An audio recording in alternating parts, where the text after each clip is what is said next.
Okay, so I was saying last time, there are basically 3 temperature scales you might see. Of course, Fahrenheit's the one we use here in America, right in the States.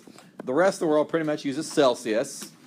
And then in science, you might see Celsius, but you may also see this one called Kelvin, the Kelvin scale. So this here I showed you is the conversion between Celsius and Fahrenheit. So if you have Celsius, you plug it in here, multiply it by 1.8, and then add 32.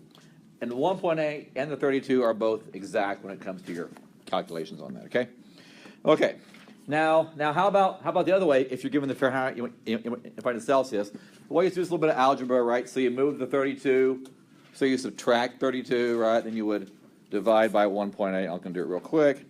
But basically you're going to get, that's the opposite, right? So to find Celsius, you would put in Fahrenheit minus 32, and then over 1.8. So just make a little note of that. And I will give you all these equations, by the way, on a test or quiz if you need them. He's got to know how to plug them in.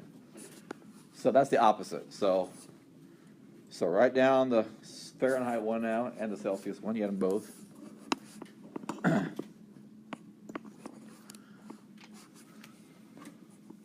right. Hopefully that math's not too out of your ballpark, right? So he's got to subtract 32 from both sides right first, and then divide by the 1.8. So that's how you get that. Okay, let's just get the... Okay, so, but how about the Kelvin scale? Oops, that's on there twice. I don't know why that's there twice. Let's keep that. How about the Kelvin scale? Now, the nice thing on the Kelvin scale, which is why we like it in science so many times, is that Kelvin has no negative numbers. You don't have any kind of negatives to worry about then other than your calculations. So the way that the Kelvin scale avoids negative numbers is by making 0 Kelvin the coldest possible temperature, which is called absolute zero. So my question is, well, why is there a coldest possible temperature? Why can't you just keep going colder and colder forever? Why is there a limit to how cold you can go? So that kind of goes back to what I told you last time. What is temperature actually measuring? You remember? Temperature is actually measuring the thermal energy, but what is it? Yeah, the motion of the molecules, right? So, right, remember I saying that? So right, the motion of the molecules, the kinetic energy. So as they move slower, they're colder. As they move faster, they're hotter. So absolute zero must be when what happens? Slows and just totally stops moving. Yeah, exactly. So 0 Kelvin is all motion has stopped. There's no vibration or twisting or shaking or anything. No motion whatsoever. So that's what absolute zero is. And that is a very, very cold temperature. It's negative 273 Celsius, which is a very cold temperature, even colder than outer space. We've never actually even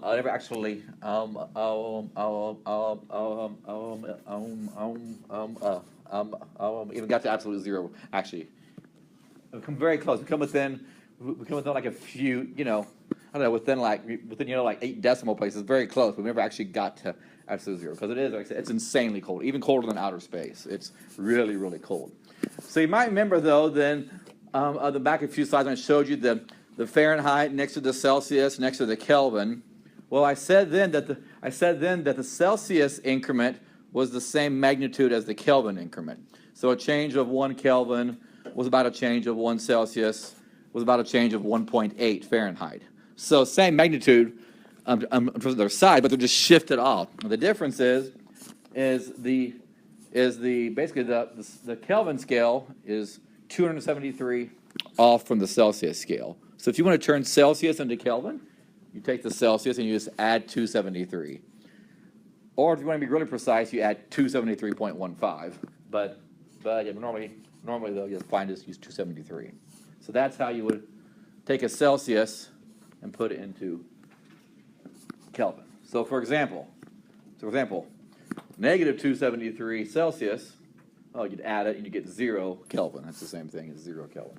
So again, that is the coldest possible temperature. And again, I'll say again, that is really nice. We'll find out later on that actually in our whole chapter on gas laws, that's really nice. And we use Kelvin because there won't ever be any negative temperatures other than your math. You don't get any kind of like weird negative masses or anything like that. So yeah, you're going to use the Kelvin scale later on. We'll see in gases and things. Okay, well, let's try a couple. So pull out your handout, and again, you have the 3 equations written down right there, I hope. I just told you to write them down. So your turn. Try it out. Person with hypothermia comes into the hospital, And the body temperature is 34.8. What is that in Fahrenheit? So 34.8 Celsius, what is that in Fahrenheit? So try it out, plug it in, talk it over, see what you think.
Take that number and what do? You multiply by 1.8, right?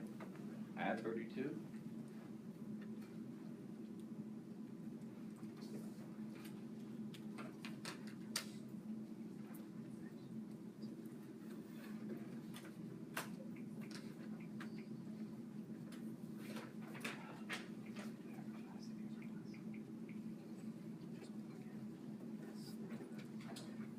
Okay, what'd you get for A? What's temperature in Fahrenheit?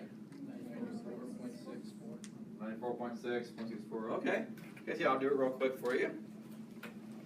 Yeah. Then I'll just mention how do sig figs work is always a good question here. So, the formula is the temperature in Fahrenheit is 1.8 times the temperature in Celsius plus 32, we said, right? So 1.8 times, what was it again, 34.8 or something? Yes. 30. Right. And what'd you say, 94 point something? Okay. Okay, great. Now the way we normally handle our sig figs on these conversions, it is a little bit of an odd case because you're doing some multiplying and some adding. So normally the way we do it is we just keep the same number of decimal places as the original number. So for example, the original Celsius had 1 decimal place, so we'll give the Fahrenheit 1 decimal place. So just make a little note to yourself. Keep original number of decimal places. That's kind of our quick and dirty rule for temperatures. Okay. So you had that written down, so you remember. Okay, well, try the next one. Try the next one. You get pepperoni pizza, baked at 455 Fahrenheit. Now what is that in Celsius? So we're going the opposite way.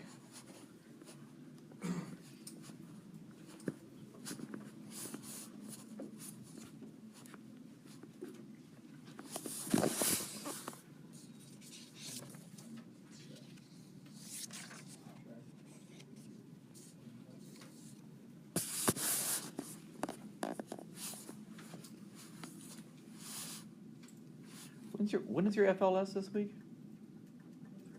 Thursday, right? Okay, making sure. Remember,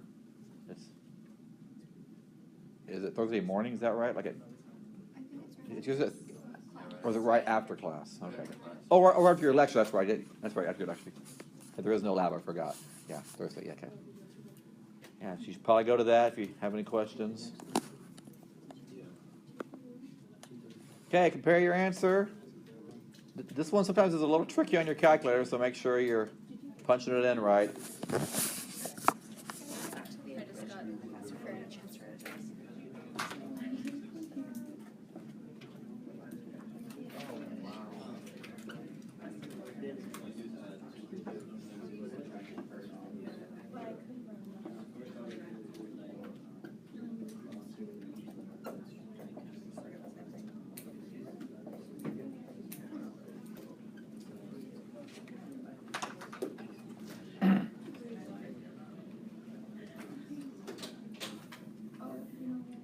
Okay, what'd you get? What do you think? Can you make it a little different answer depending on your calculator, how you're entering it? Yeah, there's a correct way to enter it. So what do you get? 235. Okay. So let me just show you here.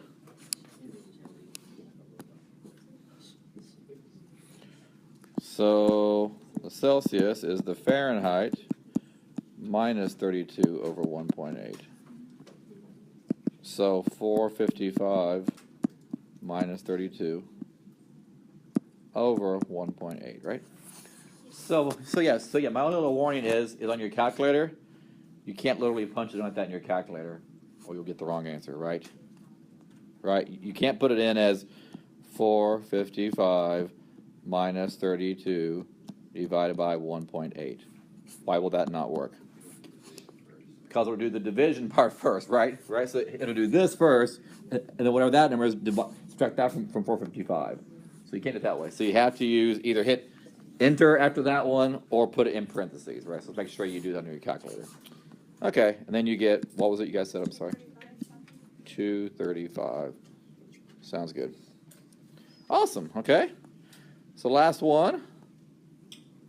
What'd you get? So, okay, so normal body temperature is 37 Celsius.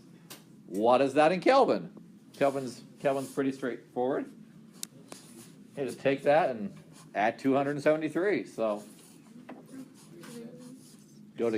so what would it be? 310, right? So just take 37 and add 273, it'd be 310. Okay. Okay, let's move on. Okay, so I just talked about the energy part of the world, right? Heat, energy, joules, calories, just a real brief overview, obviously, on that. So we'll go back to the matter part. So I told you the very first day in class that chemistry is really concerned with matter, what matter does, how it behaves, atoms and molecules and things like that. So we really are then concerned with the characteristics, the composition, and the transformations of matter.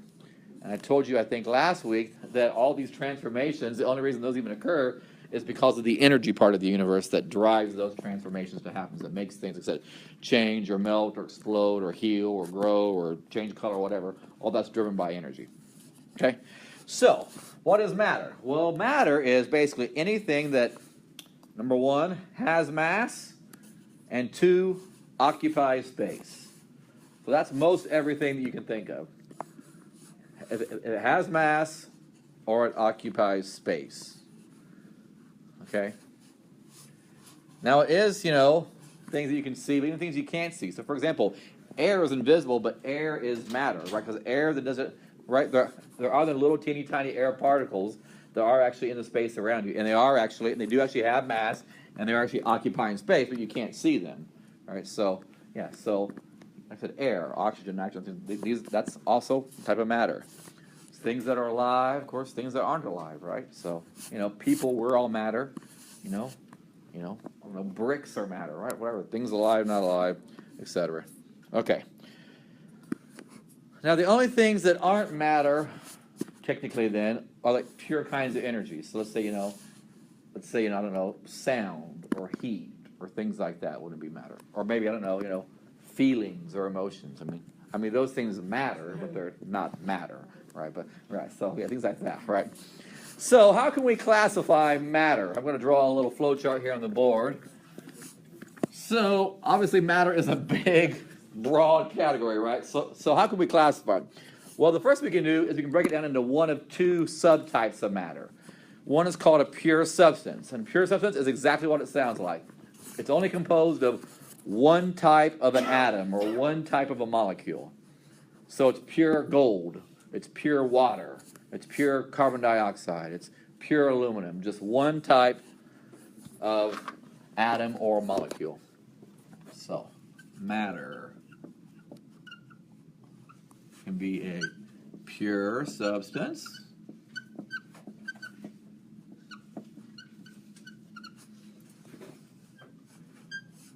That's the first one. Okay, now these always have what's called a constant composition. So for example, water, you might know, okay, I'll give you a few. Okay, well, like copper, right? Copper, hope you know by now, is Cu, right? Or iron, Fe. Well, how about like water? Water is a pure substance because that's called a molecule. That's hydrogen and oxygen, but it's in a set ratio. It's not like you mix the hydrogen and oxygen around in different amounts. No, it's always 2 to 1. It's a fixed composition. Does that make sense? Or let's say carbon dioxide, you might know is CO2. Again, so pure carbon dioxide, that's a pure substance because, again, it's a 1 to 2 ratio. It's not varying, right? It's like mixing carbon with oxygen. It's actually set together. Now the other part of that is a mixture. Now, a mixture, you could have varying composition now in a mixture, okay? So you have different types of atoms and molecules. So now you take some gold and some copper and you mix it up, or you take some water and some alcohol and you mix it up. So now that's a mixture. And now then, again, they are just physically mixed. They're not chemically combined into a new compound. We're just kind of stirring them up together, right? So for example, air is a mixture. Air is a mixture of oxygen and nitrogen and carbon dioxide and all these gases, right? So air is a mixture of different molecules, okay? And you'll notice, though, in that case, though, right, it's not a constant composition. Does that make sense? You could vary the amount of oxygen in the air or the amount of nitrogen. Or you could have like or you have, let's say, I don't know, like salt water, and you have some water, and you add in some salt. Right, so that could vary on the amount of salt you add in there, right? Right, it's really salty, it's not so salty, but it's a mixture. So that can vary in composition, okay? So that's a mixture. So pure substance, just one thing, a mixture, 2 or more things in varying amounts, okay? Now, the difference is a mixture, though, could actually be separated back apart into pure substances. So, for example, let's say we had salt water. So you had some water, poured in some salt, dissolved it all up. How could you physically get back the salt or the water? Boil off the water, right? Right, exactly. Yeah, exactly. So yes, you boil off the water and you get back pure water and you get back pure salt. So so you can physically separate them. Okay, so that's the difference. They're physically mixed together. Okay. Now, under pure substances, there are 2 subcategories of that. One is all of those ones you're memorizing, 40 or 50 of, the elements. Again, that is only, half or less of the periodic table, obviously. So an element is a pure substance that you can't break it down into any simpler substance. So there's no kind of chemical transformation you could go into the lab today and do. You could go into the lab to do and break down copper into anything simpler than just copper or gold or aluminum, any kind of element. Now, there are some nuclear things we could do, like in a crazy nuclear reactor.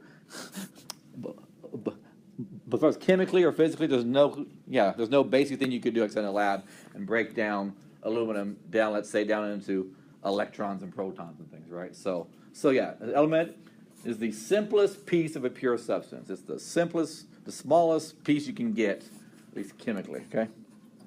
So all the known elements, of course, are on your periodic table, which I hope by now you've printed out and have available. How many elements are there now? It keeps growing every year. Do you know how many we're up to now? How many are there on your table? That is one. Yeah, it is actually up to date. 294? Nope. It was the number there. On the top of the element, above the element. 118, the one there on the top of the element. Yeah, there are 118 elements right now. There's 118 elements. But interestingly, of those, only the first 92, 1 through 92 up through uranium, only those are naturally occurring. All the other ones have been man-made. So from 93 to 118, those are all man-made. So only the first 92 are actually sugar. So yeah, right. Elements, copper, lead, iron, yeah. So what exactly does that mean if it's man-made, like if it can't be broken down into anything simpler, but someone made it? Like, well, again, they're not making it chemically like in a regular lab. They're either doing one of two things. Either they're going to use like a nuclear reactor. That's where they do a lot of the stuff, and then they get all kinds of crazy. Or they use what's called a particle accelerator. You might have heard of those. Or like a cyclotron, kind of the same thing. And what they do in this, and actually in chapter 4, we'll actually discuss this a little bit. What they do in this case is they will actually take multiple elements and they will basically smash them together and try to merge them and make something. And most of these things, just they'll make them and it lasts like 1 femtosecond and that's gone. But hey, it was there for a second. We made it. So they put it on there? yes, they put it on there. They made it for a split second, but then it's gone. But yeah, they do. So yeah, literally, I'm going to take, barium and uranium and smash them together and see what happens. Yeah, so that kind of stuff. Yeah, that's crazy. So those are elements. Okay, now the other part of a pure substance is called a compound. Now a compound is like these things, water and carbon dioxide. So a compound is where you are taking 2 or more elements and you're putting them together in, again, a fixed ratio. Okay, so again, the ratio in compounds are not changing. Water is not H2O one day and H3O the next day, right? It's a set compound, has a set formula. Right, so again, like water, carbon dioxide, methane gas, CH4. Okay, so those are a set ratio.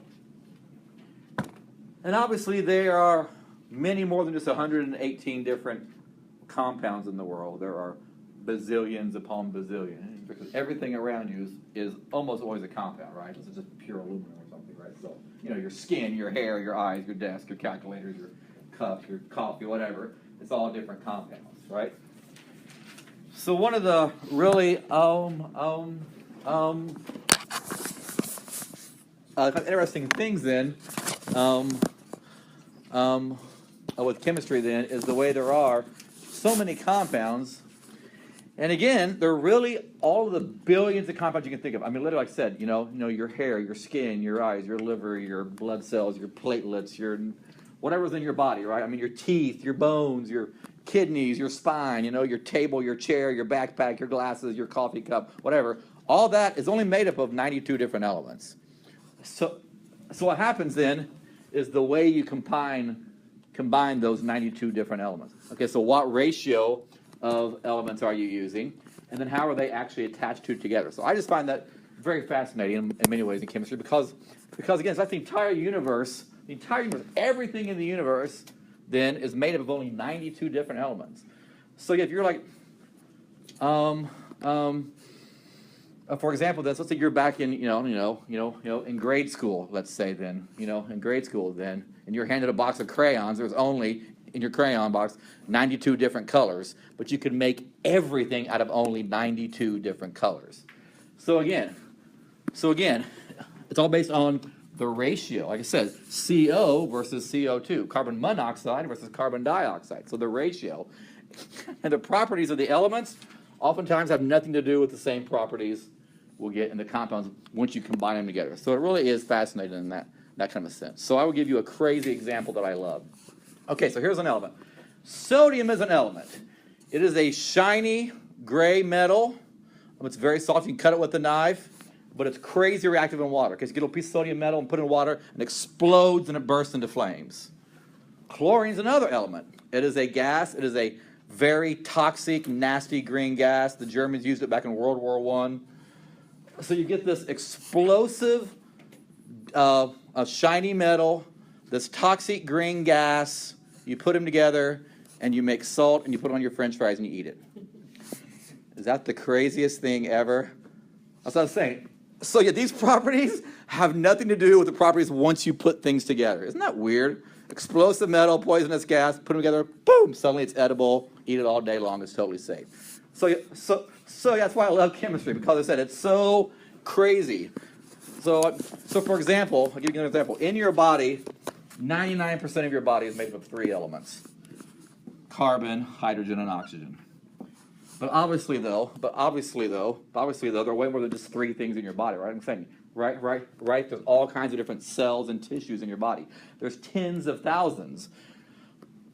And the only way they differ is how is the carbon attached to the oxygen? Or how many carbons are there compared to the oxygen, and things like that. So all this boils down to that ratio and the way they're attached. So was it carbon, carbon, oxygen, or was it carbon, oxygen, carbon? And all those little subtle things totally change an eyeball into a liver, or whatever it is. I mean, it's just the ratio and how they're connected. So Very cool. Now, mixtures, there are also two different types of mixtures. There are homogeneous mixtures, and there are heterogeneous mixtures. Now, sometimes you may hear that called homogeneous, but I always learned it as homogeneous and heterogeneous, so I will pronounce it that way. So, homogeneous mixtures and heterogeneous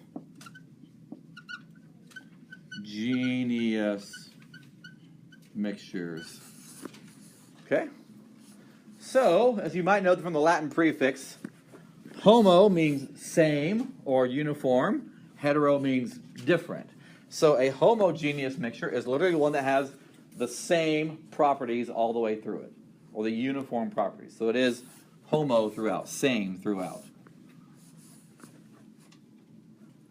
So you can almost always tell a homogeneous mixture just by looking at it, because it will look the same all the way throughout. So top to bottom, front to back, left to right, it'll look the same. You won't see chunks or things floating or different colors. It'll look, clear all the way through, or solid black, whatever it is. It'll look the same all the way through. Okay, so homogeneous mixture. Example, salt water is a classic homogeneous mixture. Okay, so you get some water, you pour in some salt, dissolve it all up. Once it's all dissolved up, that is a homogeneous mixture. And it's the same top of the glass, bottom of the glass, front, back, left, right. Same density all the way through, same boiling point, same taste, same melting point, same color, same everything all the way through. Okay? Air is a homogeneous mixture. Okay? Air, obviously, right. It looks clear, right? It appears the same. There are little chunks of things floating in the air, right? So it's the same all the way through. So the amount of oxygen up here with me, the same as it is back there with Jen, right? Same amount all the way through, right? So it's uniform throughout, right? So same density all the way through the room, same boiling point, color, whatever, okay? Uniform. And again, like I said, you can visually tell it. That's the big key. You can visually tell, it looks the same all the way through. Now, heterogeneous is just the opposite. They do not look so uniform throughout. Okay, they look different. Throughout. So so now you will see little chunks floating, or it's a liquid and a solid, or it's swirling different colors, or whatever. So things like that. So I don't know, Raisin Bran is a heterogeneous mixture. Does that make sense? Lucky Charms, concrete, wood, right? I mean, it looks different, but you see little bumps and different colors and things like that, right? It's a different mixture, okay? So now how about sand and water? Well, now sand and water, right? So that will not be the same as like salt water. Because now in sand and water, some little samples then might have more sand than other samples do, right? So it won't be the same all the way through. Does that make sense? Okay. So here's a little chart that I just drew for you because I'm awesome. Okay, so pull out your handout. Hopefully you got your Chapter 2 handout by now. If not, what is your problem? Go on Blackboard. It'll save you time writing these down. So just quickly, A, B, C, and D. What are they? Pure substance or a mixture. So you write down your guess and then compare it with the neighbor. So write down your guess and compare it with the neighbor.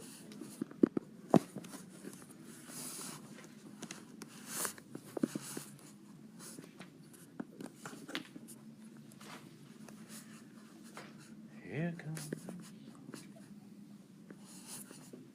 So is it just one thing, or is it a mixture of things? Okay, so have a guess and then say, hello there, neighbor. What'd you get for those? So is it the same all the way throughout? Will every sample out of that be the same? Or will it be various samples depending on where you take it out of it?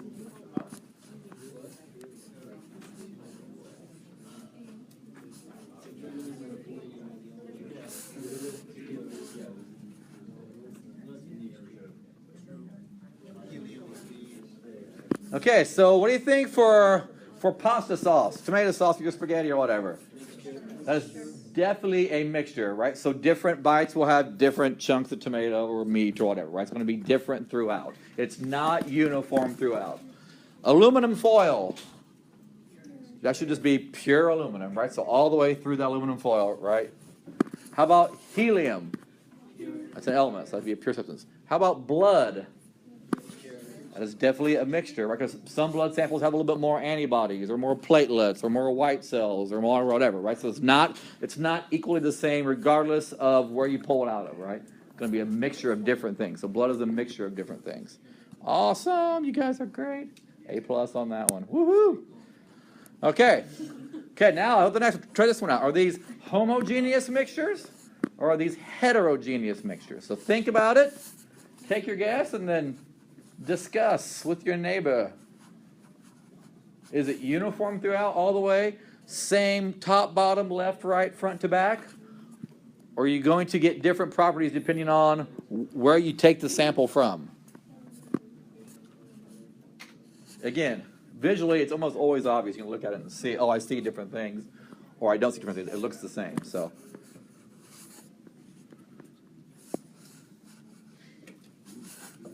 Okay, talk it over, take a guess. Ask your neighbors. Homogeneous, or which means same throughout, or heterogeneous, different.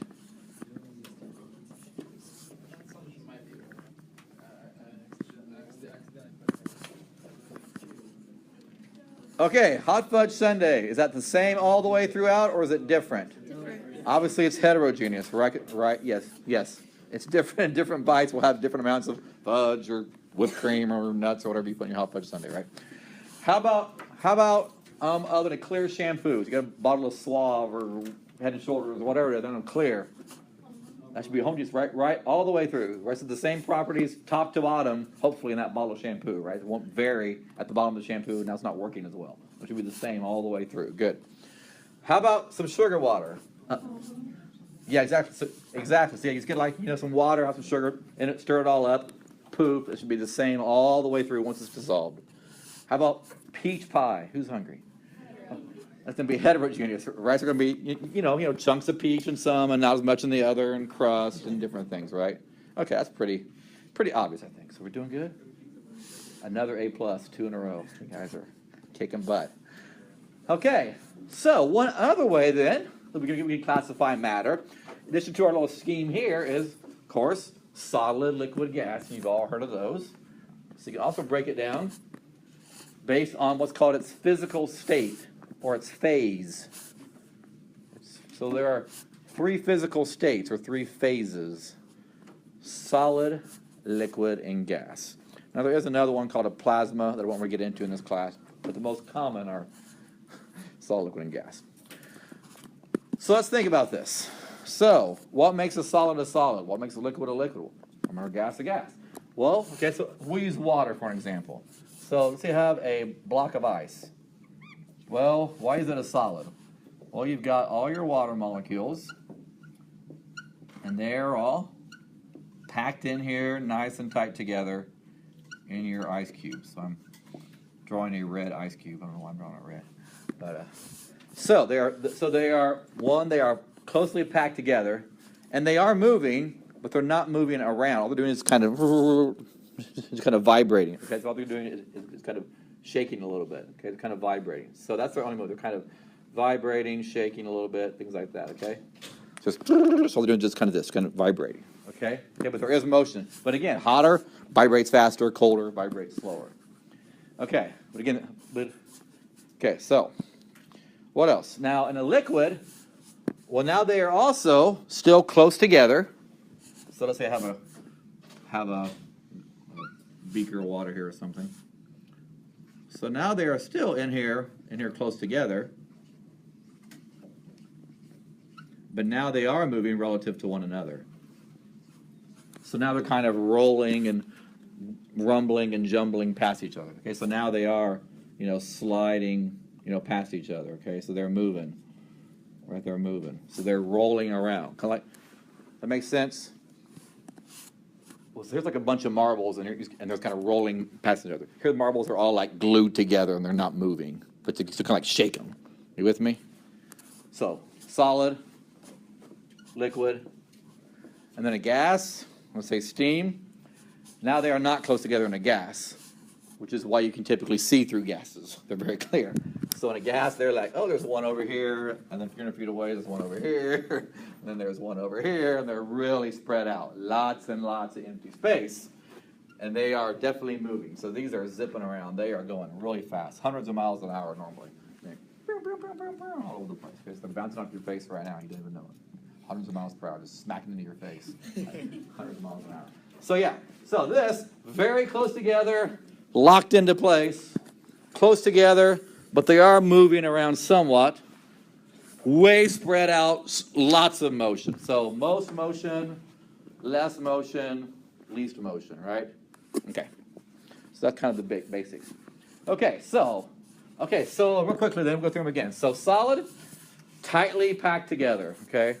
Tightly packed together. So they have a definite shape.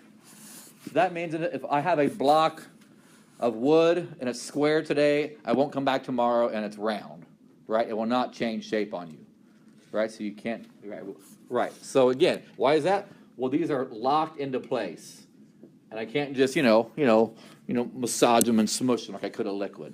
So solids have a definite shape. And they are also, like I said, they are packed in very close together, which means they have a definite volume as well. So you won't come back the next day then. Then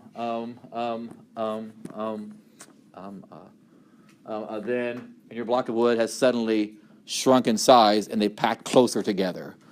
Or your block of wood has grown and they've spread out. No, they're always packed together then in the same way. So it won't grow or shrink in a solid.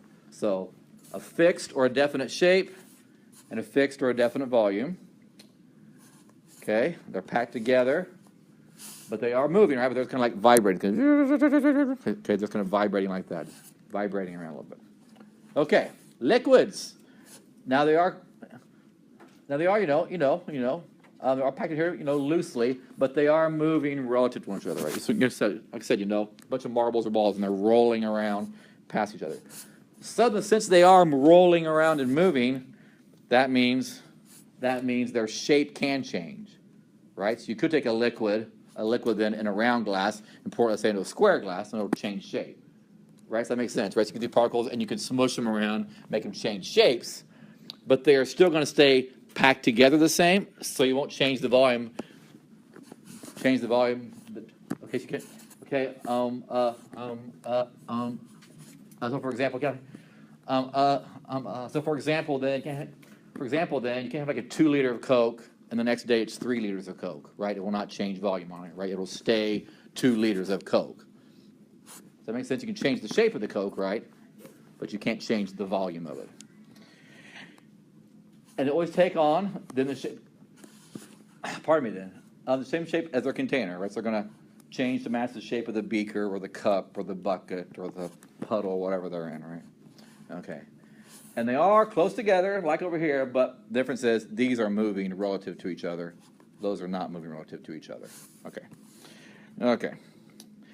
Gas, what are they? Gas, they are spread out, uniformly spread out through your container, whether it's a cylinder or a balloon or a room or whatever it is, right? So they're spread out, which means the shape can definitely change, right? Does that make sense? They can definitely, you can get a gas, you can put it here, then let's say, then into a square room or a round room or whatever it is, and it'll fill the container, right? So it'll change shape. So it will definitely change shape. You can move these particles around all you want, make all kinds of shapes with them, because they're not locked into place, they're like in a solid. And you can also change the volume, right? So you can take these particles then, and you can squish them closer together, or you can spread them far apart. So they also have a changing volume. Does that make sense? Right? They're spread out, right? So you can definitely make them smaller or spread them out more because they're not locked together like in this one, let's say, where you can't change the shape. Okay, and then they have, again, same as this, right? The same shape as the container, but also the same volume. Again, they will fill the container. Right, so you release a gas over here then in the room, it will fill the container. Okay. And they are moving fast, right? Yeah, so very little movement, slow little movement, super fast, bouncing all over the place, okay, off the walls and the ceiling and your bodies, okay. Okay, got that? Okay. So here's a little summary out of your book. So in your book, table 2.3 is a nice little summary. If you want to make a little note of that, table 2.3 is a little summary of that. You can refer back to when you're studying. Okay. So, your turn. Get out your hand out, take some guesses. Which of these is a description of a solid, a liquid, or a gas? Just go ahead and just write S, L, or G next to these and see what you think.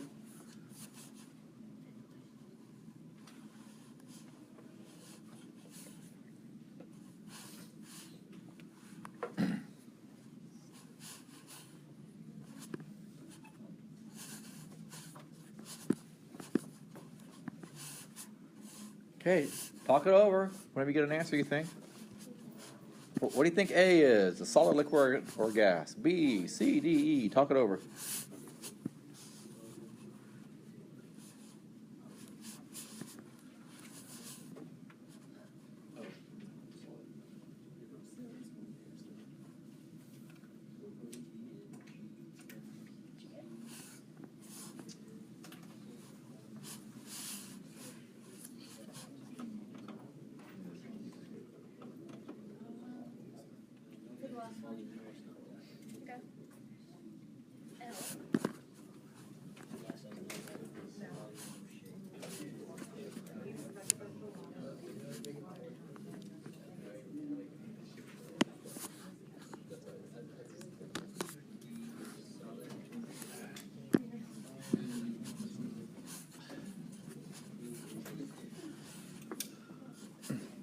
Okay, so the first one says the volume is set, so it's not getting bigger or smaller, but it will change shape with the container. What's that?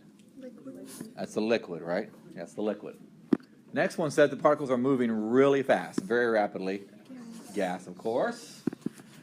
The next one says, this one then, it will fill the volume of the container, right? So it'll be smaller then for a smaller container or bigger for a bigger container. That's a gas, yes. It will change size, change volume. D says the particles are set in a fixed arrangement. Solid. Solid, yes. E says now they are close together, but they are moving around. Liquid. You guys are awesome. See, another A+. You guys are doing so good. It's the best chapter ever. Okay.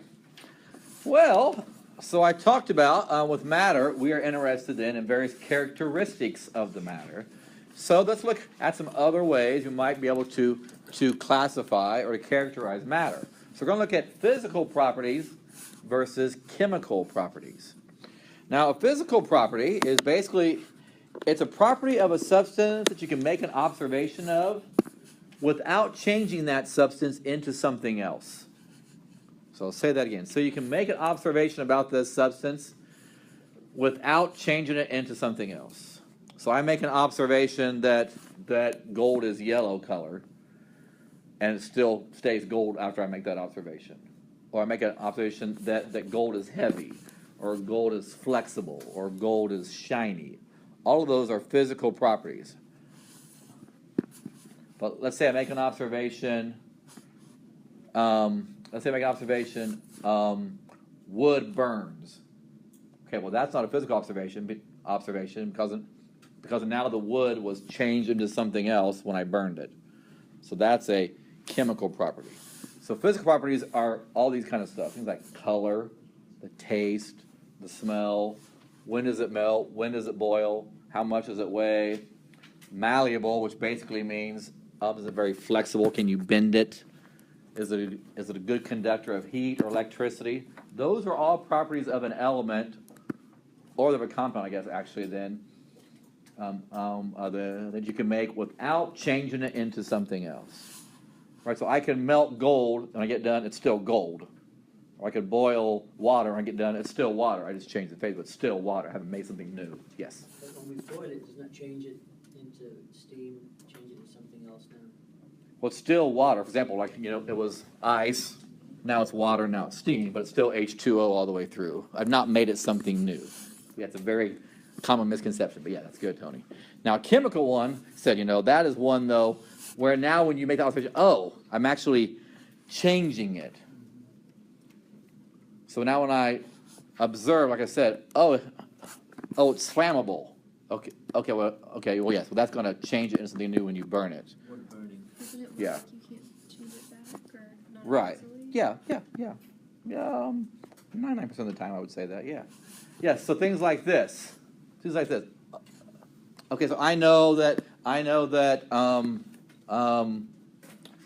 iron reacts with oxygen to make rust. Okay. So that's a chemical property of iron, that iron reacts to make rust. And it's chemical because rust is no longer just iron, right? Rust is now a new compound of iron combined with oxygen. So that's one, right? So it reacts with oxygen. It is combustible. It is corrosive. It's flammable. So all of these things are properties, but they are chemical properties where the end result is not the same as what you started with.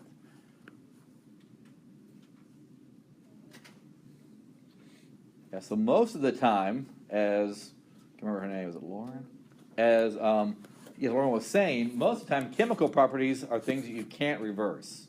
You'll find most of the time you can't undo it. Okay, so you can't go back. You can't go back to your pile of ashes,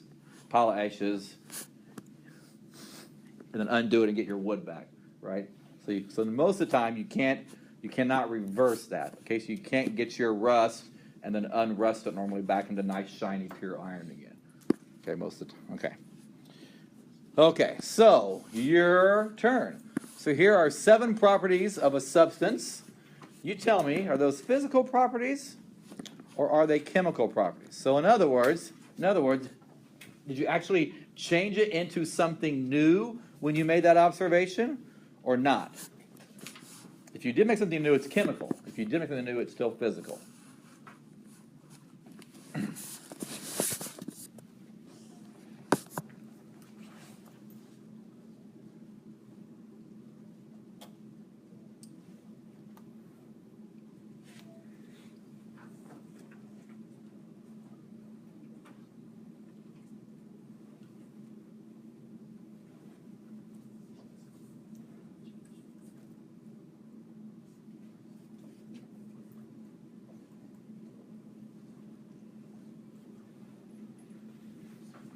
Okay, talk it over. See what you guys think.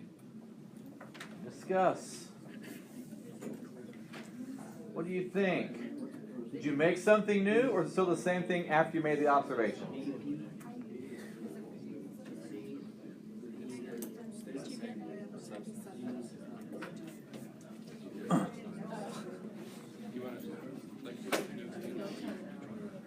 Yeah, so for the first one, I chose physical because that's like what it is. You're not doing anything to it. And then the second one, I chose chemical because it's melting, boiling, like you're doing stuff to it. Physical for the third one because it's density. So like you didn't do anything to it. That was always how it's going to be. D, I chose chemical because you're burning it. E, I chose chemical because Okay. it's like How you doing? Did y'all compare with somebody? You agree? Yeah. Okay, so the first one, it is a shiny, silvery white, or lustrous, shiny metal. That's a physical property, right? Right? Not. Yes, exactly. Make the observation and it stays the same thing. It's not changing it somehow when you're making observation. Okay, it melts at 649. It boils at 1150. Now again, yes, that one is still physical. Right, so it was solid whatever, now it's liquid whatever, but it's still the same thing, right? You've not made something new when you melted. Right, so it was gold, now it's molten gold, but still gold or whatever, right? Okay. How about then its density is known to be 1.738 grams per cubic centimeter. You have to actually change it into something new in order to measure its mass and its volume? No, right? Yeah, of course not. Okay, how about the next one? It burns with a bright white light. Yes, when you burn something, yes, it will definitely not be the same thing it was beforehand, right? After you burn it, it'll change into something new. That's definitely a chemical change, okay, or a chemical property. How about the next one? It reacts with chlorine gas, and it goes from being shiny white and silver to being brittle and white. Yes, it's changed properties. You made something new, so that's chemical. You can take this metal and you can pound it out real flat, or you can pull it out into wires But does that actually change it into something new when you pound it flat or pull it into wires? No. So it's still physical. And it's a great conductor of electricity. That's still physical, right? Exactly. Exactly right. So you have let's say copper wire in your house, and it's still copper after it's done running juice through your house, right? It stays copper. You don't change it into something else. Okay, well, just for fun, who knows what this metal is? What do you think it might be? Sodium? Sodium's a good guess. Very close, but not quite. The big giveaway is D, that it burns in air, not just in water, in air it burns, and it will give off a bright white light. Phosphorus is another very good guess. What's another burning one? You know what it might be? Mercury? Oh, well, it is an M word. It's not mercury, but it's not. Magnesium. Yes, it is magnesium. Magnesium burns with an insanely bright white light. That's why it's used in flashbang grenades. It's used in flares. It's used in fireworks. Because it is blindingly white light, as you can see. It is blindingly white. Yes, that was magnesium. Okay. So that was a physical property versus a chemical property. So how about actually changing it? Well, there are ways to change it physically and not make it something new, or ways to change it chemically and make it something new. So physical change, again, is the way that you change the composition, something else about it without making it something new. So one is maybe you change the state. It was solid, now it's liquid, or it was a liquid, now it's a gas. Or maybe you change the shape of it. It was a square, and now you pound it out and make it a circle or something. Boiling, right? Again, it's a physical change. Change from a liquid to a gas, but it's still water or whatever it was. Or you can take the salt and the sugar, put it in the water, and now it all dissolves, but it's still sugar in the water. It's not made a new salt water compound. It's still just salt and water in a mixture, right? So things like that, change of state, change of shape, dissolving, all of that kind of stuff are examples of physical changes. Changes of size. See there, right? It's like paper. Right? It's both paper and a big sheet, and you cut it up into little pieces of confetti. It's still paper. You just change the size of it. Okay. But a chemical change, now you've made it something new. So that really is where we're heading. That is a chemical reaction. When you take two things, put them together, and make something new. So I take iron and oxygen, and I make rust. That's something new. Or I take hydrogen gas and oxygen gas, and I make water. Totally different properties. I made something new. Okay? So that is a chemical change when you're making something new. So now the composition does change, right? We're making something new, we said. It's a whole bunch of things here. It's a burning wood, tarnishing, caramelizing, sugar, forming rust, all of these things. These are chemical changes where the end product is not the same as what you started with. It was silver, now it's a silver oxide tarnish, right?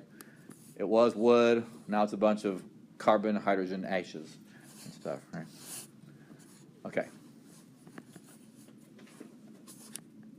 Okay, does that make sense, the difference? Again, it's all about, did you make something new? Or is it still the same thing as you started with? Okay, well, now these are not always as easy to tell as a chemical property sometimes. So I want to tell you 5 little kind of ways you can quickly tell normally if something was a physical change or was actually a chemical change. Because again, it can be subtle. So let's say for example, you have a compound and you put it into water and it all disappears. Well, the question is then, was it just dissolving, physical change, or did it actually react and make something new with the water? We can't always tell unless you see one of these. So for example, let's say you see bubbles. It begins to bubble and fizz. Chemical reaction. Yes, you made something new. So that's number 1 you watch for. So if you see fizzing, bubbling, or you see it gets really hot to the touch, or begins to glow and give off light, chemical reaction. You're making something new. It makes a solid. See, mix together 2 liquids and you get what's called a precipitate. which is a fancy word for a solid, a precipitate. So here is so C over here, right, is an example of that, right? Clear liquid, yellow liquid, boom, makes a yellow precipitate, a yellow solid. Definitely a chemical reaction. Or you get a permanent color change. So it was green, a green leaf, and now it's a red leaf. You've actually changed that leaf into something chemically different. It was a blue solution, now it's a clear solution. Yeah, so all of those things, giving off gas, giving off light, giving off heat, making a solid, changing color. Those 5 things are all ways then that you can tell if it was a chemical change or a physical change. Okay, almost out of time, so let's try an example. So, you tell me, these 5, were these physical changes or are they chemical changes? And again, as Lauren was saying, most chemical changes, you can't reverse it. Okay, so if you can reverse it back, then it was probably just a physical change. Or you can ask yourself, have I actually made something totally new and different? If you have, it's a chemical change, not a physical change. Okay, so think about those 5, and then same thing. We'll talk it over with your neighbor.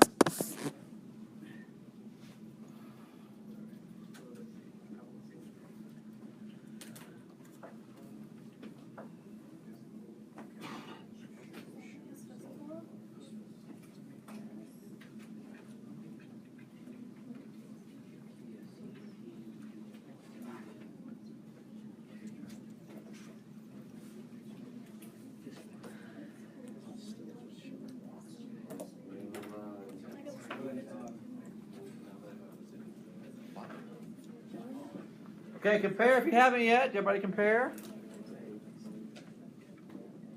Not everybody compares. Some of you rebels. Some of you loners. Okay, so when you rust iron, this one I've already mentioned like 43 times, but is that a chemical change or a physical change? Definitely making something new, right? It was a nice, solid, dense gray metal, and now it's flaky and orange. Definitely totally different properties, made something new. Okay, so you take some water, pour in some sugar, and it all dissolves. Did you make something new? Did you make a new sugary compound? No, it's still just sugar and water, right? So how do you know? Well, remember this first question? Could you actually go back and reverse it? Yes, you could, right? You boil off the water, you still have the sugar left. It's definitely reversible. Physical. You burn a log and you get a big pile of ashes. Can you undo that? Not very easy. So it's definitely a chemical. Although I saw an article, though, this week. You see this in the news? Where scientists at, was it UC? Somewhere up here in the UC, they were actually able to go back and they were actually able to unfry an egg. Is that crazy? Able to unfry an egg now. But how? I don't remember the whole process, the whole thing. I don't know. I mean, it's a long thing. It was a partnership that was between UC somebody and somewhere like in Japan or something like that. It's where they. But anyway, it was a really crazy thing.